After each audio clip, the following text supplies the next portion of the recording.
Hi friends, welcome to my YouTube channel. എല്ലാവരും സുഖമായിട്ടിരിക്കുന്നെന്ന് വിശ്വസിക്കുന്നു. ഇവിടെ ഞങ്ങൾ എല്ലാവരും സുഖമായിട്ടിരിക്കുന്നു. ബാക്ക് യാർഡ് ഫുള്ള് ക്ലീൻ ചെയ്യുന്ന ഒരു വീഡിയോ നിങ്ങളുമായിട്ട് ഷെയർ ചെയ്യാനാണ് ഇന്ന് ഞാൻ എത്തിയിരിക്കുന്നത്. അപ്പോൾ എല്ലാവർക്കും എൻ്റെ വീഡിയോയിലേക്ക് സ്വാഗതം. തണുപ്പ് കാലാവസ്ഥയൊക്കെ മാറിയിട്ടോ, ഇപ്പോൾ ചെറുതായിട്ട് ചൂട് കാലമായിട്ടുണ്ട്. അപ്പോൾ നമുക്ക് സ്പ്രിംഗ് ക്ലീനിങ് നടത്താനുണ്ട് കേട്ടോ. എല്ലാ വർഷവും ഞാനിങ്ങനെ വിൻ്റർ ടൈം കഴിയുമ്പോൾ ഒരു ഡീപ്പ് ക്ലീനിങ് വീടിൻ്റെ ഫ്രണ്ട് യാർഡിലും ബാക്ക് യാർഡിലും ചെയ്യാറുള്ളതാണ്. ബാക്ക് യാർഡ് ഫുള്ളായിട്ട് ഉണങ്ങിയ ഇലകളും കഴിഞ്ഞ കൊല്ലത്തെ കൃഷി ചെയ്ത പച്ചക്കറികളായ ഉണങ്ങിയ വെണ്ടയും പിന്നെ വെള്ളരിയുടെ വള്ളികളും എല്ലാം പറിച്ചു മാറ്റണം. ഇനി അടുത്ത കൃഷിക്കായി ബാക്ക് യാർഡ് എല്ലാം വൃത്തിയാക്കിയിടണം.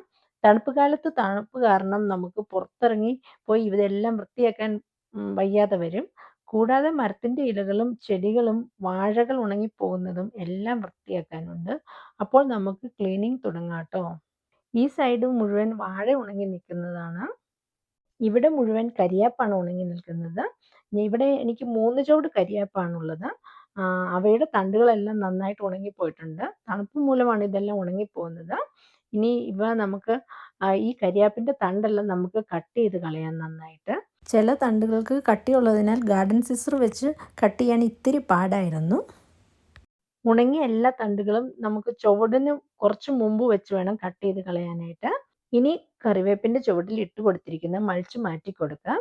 ഈ മൾച്ച് ഇങ്ങനെ ഇട്ട് കൊടുക്കുന്നത് കൊണ്ട് കറിവേപ്പിലയുടെ തണ്ടുകളും ഇലകളും മാത്രമേ തണുപ്പത്ത് കരിഞ്ഞു പോകുകയുള്ളൂ. കറിവേപ്പിൻ്റെ വേര് നല്ല പച്ചയ്ക്ക് മൾച്ചിൻ്റെ അടിയിൽ കിടന്നുകൊള്ളും. ഇനി നമുക്ക് മൾച്ച് നന്നായി കറിവേപ്പിൻ്റെ ചുവട്ടിൽ നിന്ന് മാറ്റി കൊടുക്കാം.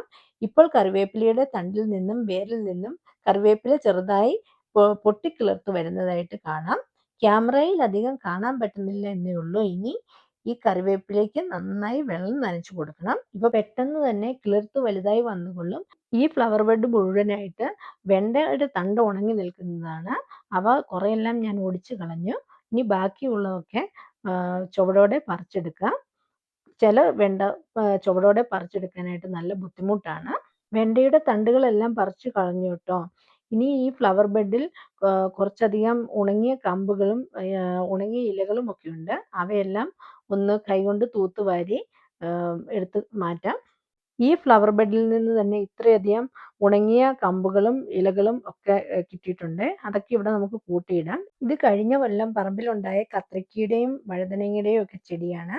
അവയും മൊത്തമായിട്ട് കരിഞ്ഞ് നിൽപ്പുണ്ട്. അപ്പോൾ അവ 2 ചുവടോട് കൂടി നമുക്ക് പറിച്ചെടുത്ത് മാറ്റാം. ഇനി ഈ പറിച്ചെടുത്ത വേസ്റ്റുകളെല്ലാം നമുക്ക് ഒരു ട്രാഷ് ബാഗിലേക്ക് വാരി നിറയ്ക്കാം. ഞാൻ പറമ്പിലെ ക്ലീനിങ്ങുകളൊക്കെ നടത്തുമ്പോൾ ഈ തരത്തിലുള്ള ഒരു കറുത്ത ട്രാഷ് ബാഗാണ് കൂടുതലായിട്ട് ഉപയോഗിക്കുന്നത്. ഇവ നല്ല വലിപ്പത്തിലുള്ള ഒരു ബാഗാണ്. അതുമാത്രമല്ല നല്ല സ്ട്രെച്ചി ആയതിനാൽ കൂടുതൽ ട്രാഷ് കൊള്ളുകയും ചെയ്യും. കൂടാതെ ഈ കവറ് കീറിപ്പോകുമെന്നും പേടിക്കണ്ട. കുറച്ച് നന്നായിട്ട് ക്വാണ്ടിറ്റി കൊള്ളുകയും ചെയ്യും ഇതിനുള്ളിലേക്ക്. ഇവയെല്ലാം ഈ ബാഗിനുള്ളിലേക്ക് നമുക്ക് നിറയ്ക്കാം. ദേ ഈ ബാഗ് ഫുള്ളായിട്ട് നിറഞ്ഞു കേട്ടോ.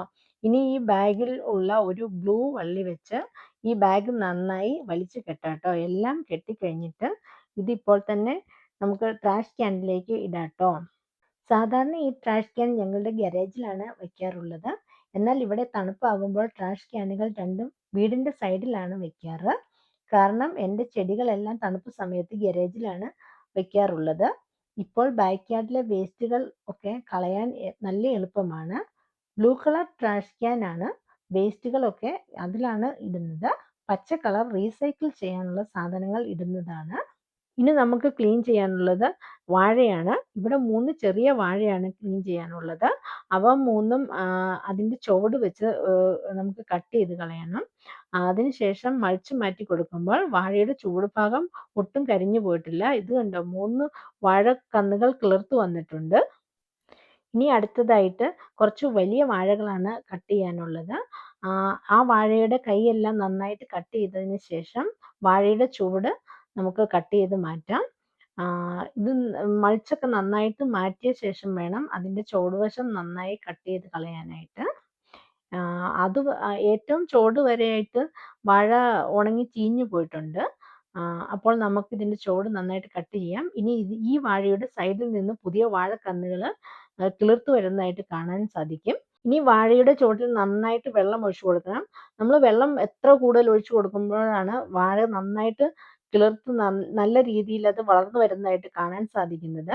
ഇനി ഈ വാഴയുടെ വേസ്റ്റുകളെല്ലാം നമുക്ക് ഈ ട്രാഷ് ബാഗിലേക്ക് എടുത്തു മാറ്റാം. ഈ മരത്തിന്റെ ചുവട് മുഴുവൻ ഒരുപാട് ഉണങ്ങിയ ഇലകൾ കൂടിക്കിടപ്പുന്നുണ്ട്. അപ്പോൾ അവയൊക്കെ നമുക്കൊരു റേക്ക് വെച്ചിട്ട് അടിച്ചു വാരാം. ഈ ഒരു ചെറിയ സ്ഥലത്തുനിന്ന് ഈ ഉണങ്ങിയ ഇലകൾ അടിച്ചു വാരാൻ നല്ല ബുദ്ധിമുട്ടായിരുന്നേ. പിന്നെ ഇവിടെ തണുപ്പ് കാലം വന്നു കഴിയുമ്പോൾ ഇലകളെല്ലാം ഉണങ്ങി താഴെ വീഴും. പിന്നെ നമുക്ക് സ്പ്രിംഗ് ടൈം ആയി കഴിയുമ്പോൾ മരത്തിന്റെ മുകളെല്ലാം നന്നായി തളിർത്ത് പുതിയ ഇലകൾ വരും. ഈ ഒരു ചെറിയ സ്ഥലത്ത് അടിച്ചു വാരിയപ്പോൾ തന്നെ ഇത്രയും ഇലകൾ കിട്ടിയിട്ടുണ്ട്. ഇനി ഇവയെല്ലാം നമുക്ക് ട്രാഷ് ബാഗിലേക്ക് വാരി നിറയ്ക്കാം. എല്ലാ ട്രാഷും കൂടെ വാരി നിറച്ചപ്പോൾ മൊത്തം 3 വലിയ ബാഗ് നിറയെ നമുക്ക് ട്രാഷ് കിട്ടിയിട്ടുണ്ടായിരുന്നു. ഇവിടെ 2 വലിയ ചട്ടികളിൽ മിന്റ് ലീവ്സ് ആണ് നട്ടിട്ടുള്ളത്. പിന്നെ ഇതൊരു നാരകമാണ്. നാരകത്തിന്റെ തൊട്ടടുത്തായിട്ടുള്ളത് ഒരു ഫിഗ് മരമാണ്. ഇതിൽ കഴിഞ്ഞ പ്രാവശ്യം ഒരുപാട് ഫിഗ് ഉണ്ടായിട്ടുണ്ടായിരുന്നു. പിന്നെ ഇതൊരു പിയർ മരമാണ്. അതിന്റെ ചുവട്ടിലായിട്ട് കുറച്ചധികം മിന്റ് ലീവ്സ് കിളിർത്ത് നിൽപ്പുണ്ട്. വീടിന്റെ ബാക്ക്യാർഡ് മുഴുവനായിട്ട് ക്ലീൻ ചെയ്ത് കഴിഞ്ഞിട്ടുണ്ട്. ഇപ്പം നല്ല മാറ്റമായില്ലേ? ആദ്യത്തെ വീഡിയോയും ഇപ്പോഴത്തെ ഈ വീഡിയോയും തമ്മിൽ നല്ല വ്യത്യാസമായിട്ടില്ലേ കാണാനായിട്ട്? ഇപ്പം നല്ല ഭംഗിയായിട്ടുണ്ട്. ഇനി നമുക്ക് ചെറുതായിട്ട് കൃഷിപ്പണികളൊക്കെ സ്റ്റാർട്ട് ചെയ്യണം. അതിനായിട്ട് ആദ്യമായിട്ട് ഫ്ലവർ ബെഡൊക്കെ നമുക്ക് ക്ലീൻ ചെയ്തിട്ട് അതിന് മുകളിലേക്ക് മണ്ണൊക്കെ ഇട്ട് ഒന്ന് സെറ്റ് ചെയ്തെടുക്കാനുണ്ട്. പിന്നെ അത് കൂടാതെ കുറച്ച് അധികം കൃഷി ചെയ്യാനുള്ള വിത്തുകളൊക്കെ പാകി അതൊക്കെ കിളിർപ്പിക്കാനായിട്ട് വെക്കാനുണ്ട്. ഇവയെല്ലാം കഴിഞ്ഞിട്ട് വേണം നമുക്ക് ഉടൻ തന്നെ കൃഷി തുടങ്ങണം. എൻ്റെ ഈ ചെറിയ ക്ലീനിങ് വീഡിയോ എല്ലാവർക്കും ഇഷ്ടമായെങ്കിൽ ഒന്ന് സബ്സ്ക്രൈബ് ചെയ്യാൻ മറക്കരുതേ. ഇത്രയുമൊക്കെയാണ് ഇന്നത്തെ എൻ്റെ വീഡിയോ. മറ്റൊരു നല്ല വീഡിയോയുമായി വീണ്ടും കാണുന്നത് വരെ എല്ലാവർക്കും thank you so much. By.